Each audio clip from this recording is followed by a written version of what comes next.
Now at 12:30, a snowmobiler who admits he was blackout drunk now faces charges he crashed into two dog sled teams during Alaska's Iditarod.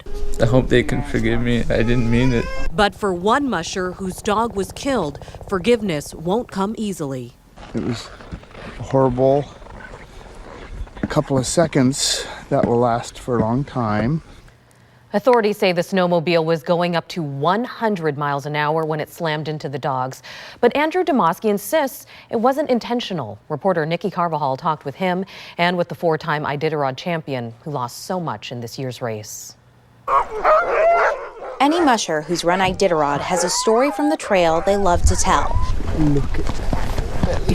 For Jeff King, this isn't one of them. It started 10 miles outside of New Lotto with a snow machine. It was so incredibly close to my sled and my team that was well lit with lights and reflectors that it felt very intentional. I was couldn't believe what had happened for a minute as I stood there as dogs struggled in pain with broken limbs and the throes of death for one of them. Momentarily, it crossed my mind to call for help by pushing my button, but I realized that was not going to be any help at all. He knew he'd only find help by getting himself and his dying and injured dogs to New Lotto.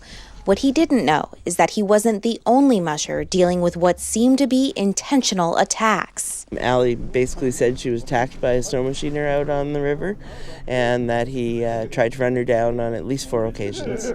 A member of Ali Zirkel's team had been injured and would be dropped in New Lotto.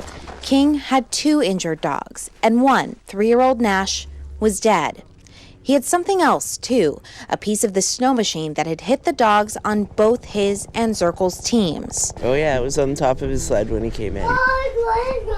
Hours later, Andrew Demoski got up. As soon as I woke up, I heard about it and I checked my snow go. The front of the snow go's gone. I guess it's pretty obvious, huh? Yeah, and a little dent right here, it's dented in.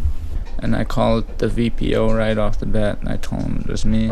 His memory is fuzzy, he says, after taking his snow machine to Kayakuk and drinking heavily. He admits he was drunk and shouldn't have been driving, but he says he wasn't trying to hurt anyone. He wasn't coming back to try and hit Zirkel. He was trying to help.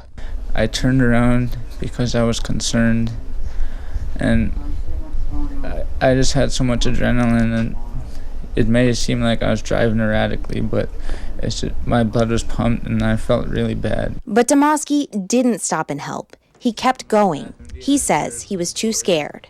I don't know how I can possibly make it right for Jeff and Allie, but I hope they can forgive me. I didn't mean it. Demoski is facing multiple charges, including assault, reckless driving, and criminal mischief. He's being held on $50,000 bail.